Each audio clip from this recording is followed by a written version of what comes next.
하는 주호영 국회 부의장님과 선배 동료 의원 여러분 안녕하십니까? 경기도 포천시 가평군 국회의원 김용태입니다. 존경하는 국민 여러분, 87년 헌법체제는 군부 권위주의 집권 세력과 민주화 세력 간의 대타협으로 시작된 체제입니다. 보수 세력은 3당 합당과 문민정부 출범 이후 자연스럽게 군부 독재가 퇴출되면서 산업화 세대의 기반하에 보수화된 민주화 세력으로 자리 잡았습니다. 반면에 진보 세력은 민주화 운동의 주도권을 유지하며 재야 변혁 세력과 학생 운동권 세력이 몇 차례 걸쳐서 제도 정치권으로 흡수되어 왔습니다. 몇 차례의 인적 구성은 변화되었지만 이렇게 대다수의 이러한 기조하에서 보수와 진보가 형성되어 왔습니다. 87년 정치 질서는 역사적 의미에서 보수와 진보가 대립되는 세력이 공존하는 불완전한 정치 타협 체제였습니다. 민주공화국의 절차적 민주주의를 확립하고 그 안에서의 정치적 경쟁으로 전환하기는 했지만 여전히 적대적 대립과 갈등이 내재되어 있습니다. 불완전한 타협 체제를 넘어 진정한 국민 통합의 길로 나아가기 위해서는 대한민국이 살아온 명암을 있는 그대로 바라봐야 합니다. 특히나 그 누구의 것이든 공은 공대로, 과는 과대로 인정할 수 있어야 합니다. 지금 윤석열 정부에 대해서도 공과 과를 모두 인정할 때 현재의 심리적 내전 상태를 극복하고 진정한 국민 통합의 길로 나아갈 수 있습니다. 따라서 헌법재판소의 윤석열 대통령에 대한 탄핵 심판 절차는 보편적으로 타당하여 대다수의 국민들이 수용할 수 있는 방식이어야 합니다. 헌재 심판에 대한 불복을 합리화하는 것이 아니라 거짓과 선동이 난무하는 전국 속에서 새로운 국가 공동체에 대한 희망을 찾기 위해서입니다. 이번 대정부 질문을 통해서 저는 여당의 비대위원으로서 계엄 사태에 대한 책임을 통감하며 한편 탄핵 심판의 절차적 공정성과 야당의 의회 독재에 대해서 문제를 지적하고자 합니다.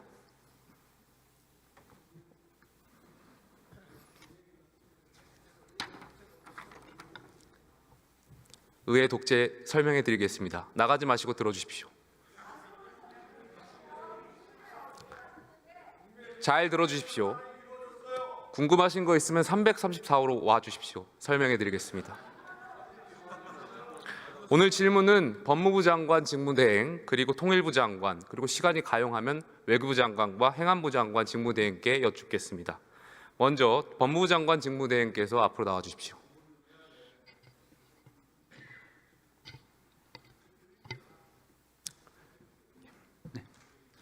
지난 1월 13일 한덕수 국무총리 권한대행 탄핵 심판 첫 변론 준비 기일에서 헌법재판소는 이렇게 말합니다. 매우 중요한 사안이다.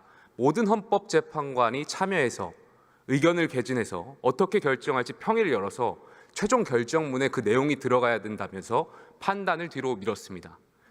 직무대행님, 아무리 헌법재판소가 정치적 결정을 하는 곳이라고 하지만 대통령 권한대행의 탄핵 의결 정족수가 2분의 1인지 3분의 2인지를 심판하는 정치적인 대상에 될 수는 없는 것입니다. 그렇지 않습니까? 네, 그렇습니다. 그 부분은 탄핵 소추 절차의 적법성을 판가름짓는 굉장히 중요한 요소라고 생각합니다. 화면 좀 띄워주시겠습니까?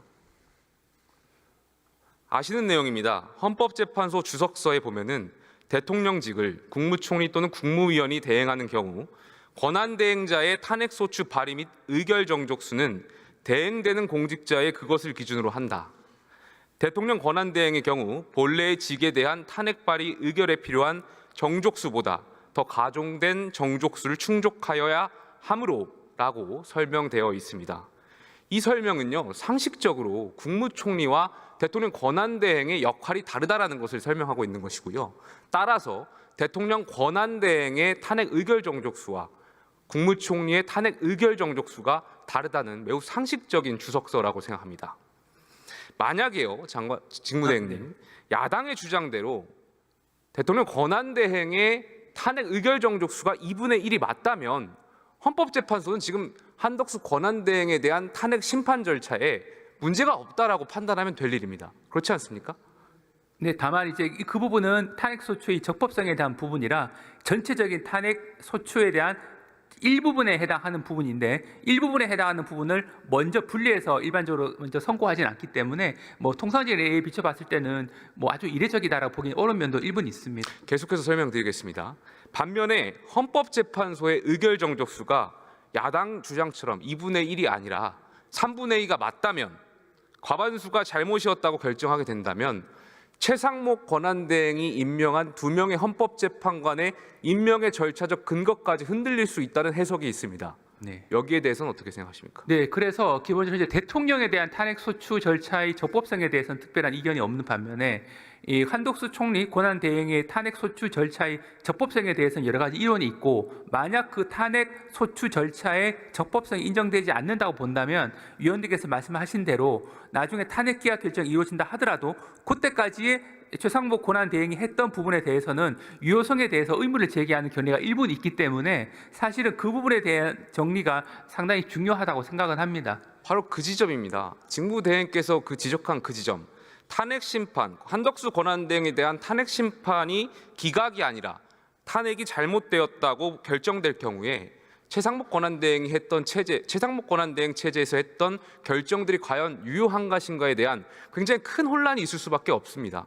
그렇기 때문에 제 생각에는 헌법재판소가 3분의 2인 것을 판단하고 있음에도 불구하고 지금 이 한덕수 권한대행에 대한 탄핵 의결 정족수에 대한 의결을 하지 못하고 탄핵 심판 절차를 이어가지 못하고 오히려 마은혁 재판관에 대한 임명 절차를 하지 않은 것에 대한 것이나 대통령 탄핵 심판 절차를 먼저 하고 있다고 저는 생각합니다. 여기에 대해서 헌법재판소도 반드시 국민들이 납득할 만한 공정한 탄핵 심판 절차를 지켜야 된다고 생각하고 있고요. 그렇기 때문에 저는 한덕수 권한대행의 탄핵 의결 정족수가 굉장히 중요한 문제라고 생각하고 있고, 야당이 일방적으로 한덕수 권한대행의 탄핵 의결을 밀어붙이면서 2분의 1이라고 주장하는 것은 헌정사에 굉장히 큰 오점을 남겼다고 생각합니다. 여기에 어떻게 생각하십니까? 네, 기본적으로 탄핵 소추에 필요한 정족수에 대해서 여러 가지 이견이 있고, 다만 또 한덕수 총리의 경우에는 총리 시절에 했던 행위에 대한 부분이 포함되어 있어서 앞에서 보여주셨던 그 주석서에 의하면 권한 대행일 경우에는 대행되는 직을 기준으로 한다고 되어 있습니다만, 대행되는 직을 맡기 전에 어떤 행위에 대한 문제가 됐을 때는 그 대행되는 직을 맡기 전을 기준으로 한다라는 일부 견해도 있어서 최종적으로 헌법재판소가 어떤 결론을 내릴지는 좀 더 지켜봐야 될 것 같습니다. 예, 알겠습니다. 다음으로 대통령 거부권 행사에 대해서 말씀드리겠습니다. 22대 국회가 왜 이렇게 파행되었는가, 그리고 왜 이렇게 파국적인 상황으로 치달았는가를 생각하지 않을 수가 없었습니다. 2012년도에 제정된 국회 선진화법은 두 가지 목적을 가지고 있습니다.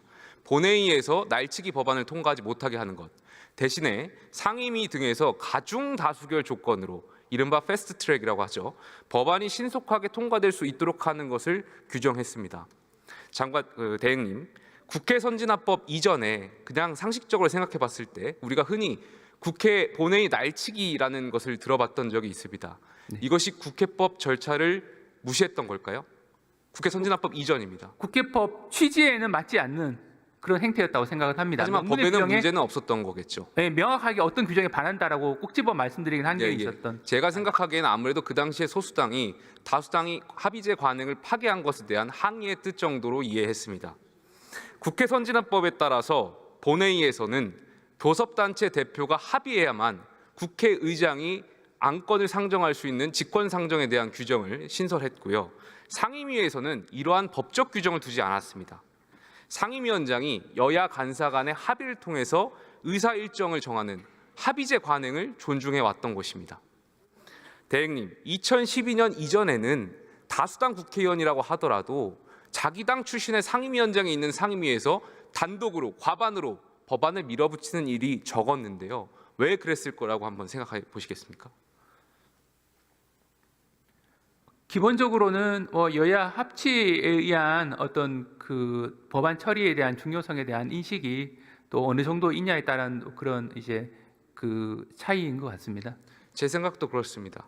그 당시에는 여야가 서로 입장을 바꿔서 생각하자는 것이 관행적으로 있었고, 서로 협의를 구해야 하는 상황들에서 자연스럽게 협치의 마인드가 생성되었습니다. 하지만 21대 이재명 대표의 민주당이 들어서면서 특히 22대에서 이러한 합의제 관행이 깨졌습니다. 제가 생각하기로는 민주당은 소수당이 될 일이 없기 때문에 앞으로 입장 바꿔서 생각할 필요가 없다. 이런 오만에서 시작됐다고 생각합니다. 그 오만을 그리고 복귀해 봤을 때, 지난 22대 과정을 지켜봤을 때 민주당이 22대 국회에서 특검법을 비롯해서 방송사법 개정안을 시작으로 24개의 법안을 줄줄이 상임위에서 날치기로 통과시켰고 대통령은 거부권을 행사했습니다. 저는 오히려 민주당이 행정부와 대통령을 압박하기 위한 의회 전술을 구사했던 것 아닌가 생각이 듭니다. 민주당이 서둘러 추진했던 방송사법 개정의 실질적인 목적은 친민주당 성향으로 임기를 끝나게 되는 공영방송 이사진을 현상 유지시키는 것이었을 거라고 생각합니다.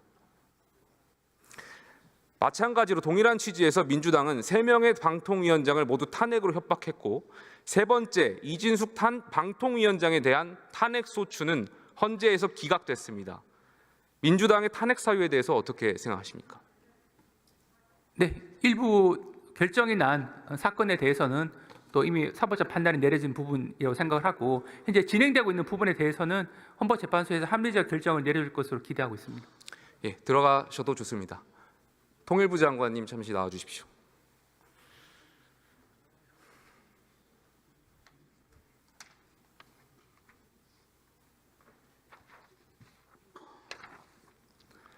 짧게 말씀드리겠습니다. 최근에 언론 보도를 통해서 진보당의 집권 전략 보고서가 공개됐습니다. 혹시 언론 기사 보셨습니까? 네, 혹시 그 보고서 내용도 보셨습니까? 일부 알고 있습니다.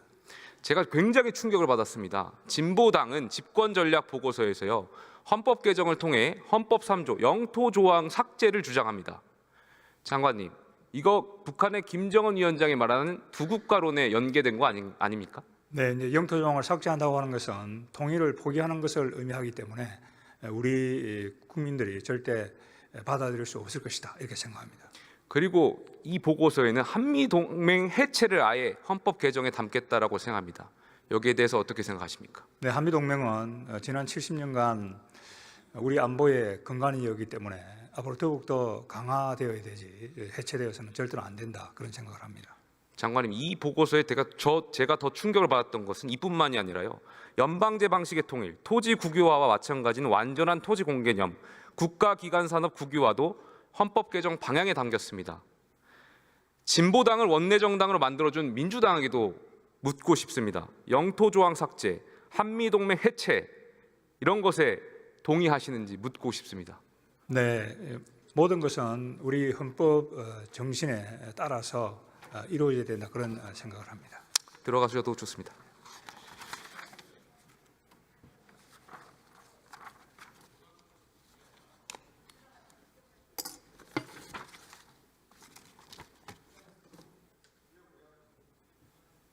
뭐라고 말씀하셨습니까? 잘 안 들립니다. 일어나서 말씀 좀 해주시겠습니까? 민주당이 진보당하고 총선 때 연대하지 않았습니까? 연대하신 거면 진보당의 한미동맹 해체에 대한 전략 보고서에 동의하는 거 아닙니까? 그러면 연대 해체하십시오. 진보당하고 연대 해체하십시오. 이재명 대표께서 진보당하고 해체할 건지 명확하게 국민들께 설명해 주십시오. 안 그렇습니까? 아니면 연대를 계속한다는 건 진보당이 주장하는 한미동맹 해체에 동의한다는 거 아닙니까? 누가 내란 선동을 하고 있습니까? 한미동맹 해체를 주장하시는 겁니까? 조계현 의원님. 공문하고 질문했습니다. 마무리 발언하겠습니다. 22대 국회 초반부터 민주당이 자행한 입법 폭거는 87년 헌법체제의 기초인 협치와 합의의 정치 문화를 무너뜨린 행위입니다. 이 1년의 과정을 민주당은 법대로 다수결이라고 말했지만 국민의 귀에는 협치의 파괴라고 들린 데는 이유가 있습니다. 민주당의 핵심을 이루고 있는 586 운동권 세력은 자신들만 정의를 독점하고 있다는 착각에 빠져 있습니다.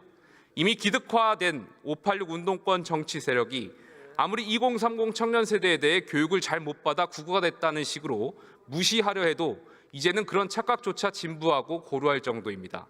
여기에 이재명 당대표는 민주당을 사당화, 일극 체제화해서 자신의 범법 행위에 대한 일체의 문제 제기를 허용하지 않고 입틀막 대선 날짜만 기다리고 있습니다. 복수불반, 엎질러진 물은 다시 담을 수 없습니다. 22대 국회에서 이재명 민주당의 입법 폭거와 윤 대통령의 계엄 선포로 협치의 정치 문화는 회복 불가할 정도로 파기되었으며 사직생의 각오로 여야가 함께 대한민국 공동체를 재건해야 합니다. 안타깝게도 지난 화요일 이재명 당대표의 원내대표 연설에서는 개헌 이야기가 없었습니다. 이재명 대표의 마음속에는 여야 협치의 문화는 제거하고 지금의 제왕적 대통령제는 그대로 받아서 왼팔인 입법부와 오른팔인 행정부를 모두 부리는 일극체제 대한